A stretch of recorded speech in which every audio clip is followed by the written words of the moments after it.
Online classes में सभी बच्चों का स्वागत है।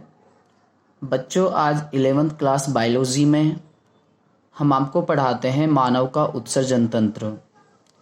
हमने आपको पहले भी बताया था कि मनुष्य के अंदर जो नाइट्रोजनी अपशिष्ट पदार्थ बनते हैं, जैसे अमोनिया है, यूरिया है, यूरिक अम्ल है, लेकिन मनुष्य के अंदर सबसे ज़्यादा अपशिष्ट पदार्थों के रूप में जो बनता है, नाइट्रोजनी अपशिष्ट पदार्थों के रूप में जो बनता है वो है बच्चों यूरिया।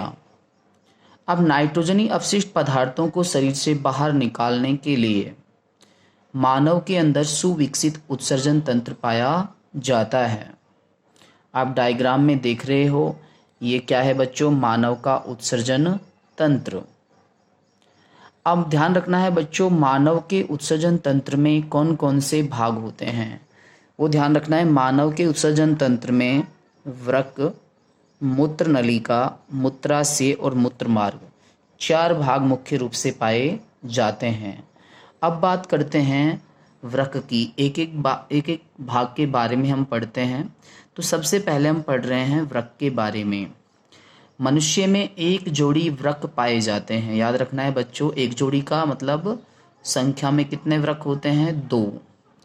मतलब वृक्क को हम किडनी कहते हैं, किडनी, जिसके द्वारा रक्त में उपस्थित अपशिष्ट पदार्थ के रूप में मूत्र को अलग किया जाता है। किडनी का कार्य पता है बच्चों?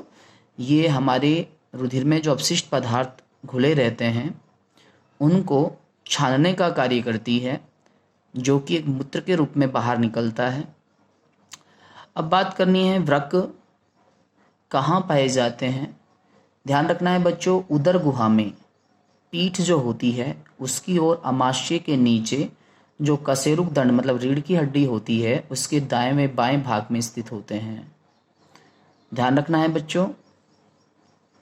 बताया जाता है कि शरीर में लगभग 75 से 80% जो तरल अपशिष्ट होते हैं उन्हें अलग करने का कार्य, उन्हें बाहर निकालने का कार्य वृक्क का होता है। अब मनुष्य में एक जोड़ी वृक्क होते हैं जिन्हें दायां वृक्क और बायां वृक्क कहते हैं। ध्यान रखना है बच्चों, वृक्क के अंदर वृक्कीय धमनी तो प्रवेश करती है, जबकि वृक्कीय शिरा और मूत्रवाहिनी क्या निकलती है? बाहर निकलती है। ध्यान रखना है बच्चों, वृक्क की मध्य सतह पर एक खांच होती है। मध्य सतह पर क्या होती है? एक खांच होती है। उस खांच को हाइलम कहते हैं। और हाइलम के अंदर क्या क्या चीज़ें उपस्थित होती हैं? वृक्कीय धमनी तो प्रवेश करती है और वृक्कीय शिरा और मूत्रवाहिनी बाहर निकलती हैं। ठीक है बच्चों। अब बताया जाता है कि वृक्क का कार्य क्या है?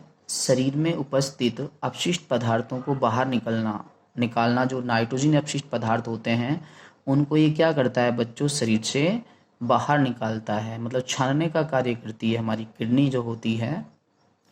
अब बात रखना है, याद रखनी है बच्चों, वृक्क छोटी छोटी सूक्ष्म नलिकाओं से मिलकर बना होता है, जिनको हम वृक्क नलिका या वृक्काणु या नेफ्रॉन कहते हैं। और नेफ्रॉन ही वृक्क की संरचनात्मक और क्रियात्मक इकाई होती है। क्या बच्चों? नेफ्रॉन जो होती है, वृक्क के अंदर बहुत सारी सूक्ष्म छोटी छोटी क्या पाई जाती हैं? नलिकाएं होती हैं, जिनको हम क्या कहते हैं? वृक्क नलिका या नेफ्रॉन या वृक्काणु। और यही वृक्क की संरचनात्मक और क्रियात्मक इकाई होती हैं। दूसरी बात आती है बच्चों मूत्र नलिका। ध्यान रखना है, प्रत्येक वृक्क से एक जोड़ी का मतलब दोनों वृक्कों से लगभग 2 क्या निकलती हैं? मूत्रवाहिनी निकलती हैं। और बताया जाता है कि वृक्कों के अंदर जो मूत्र का निर्माण होता है इन नलिकाओं में वह बहकर मूत्राशय तक पहुंचाया जाता है। ये संख्या में मूत्र नलिका या मूत्रवाहिनी संख्या में कितनी होती हैं बच्चों? 2 होती हैं। प्रत्येक वृक्क से एक एक निकलती हैं। तो ध्यान रखना है बच्चों, मूत्र नलिका का कार्य क्या है? वृक्कों में उपस्थित मूत्र को अर्थात अपशिष्ट पदार्थ को मूत्राशय तक पहुंचाने का होता है। ये अंदर से खोखली होती हैं, इनमें संकुचन और शिथिलन की प्रक्रिया चलती रहती है, जिससे आसानी से मूत्र को मूत्राशय में पहुंचा दिया जाता है। उसके बाद ध्यान रखना है बच्चों, मूत्राशय ये एक थैले के समान भाग होता है जिसमें मूत्र को एकत्रित किया जाता है, मूत्र को इकट्ठा किया जाता है, इसलिए इसको मूत्राशय कहते हैं। जब इसकी पेशियों में जब ये मूत्र से भर जाता है तो इसकी पेशियों में संकुचन होता है, जिसके माध्यम से मूत्र को शरीर से बाहर निकाल दिया जाता है। उसके बाद याद रखना है बच्चों, मूत्र मार्ग। ध्यान रखना है, मूत्राशय नीचे की ओर एक सक्रिय छिद्र के रूप में बाहर खुलता है, जिसे मूत्र मार्ग कहते हैं। मूत्र मार्ग के माध्यम से ही मूत्र को बाहर निकाला जाता है। ठीक है बच्चों, ये था अपना मानव का उत्सर्जन तंत्र। ओके।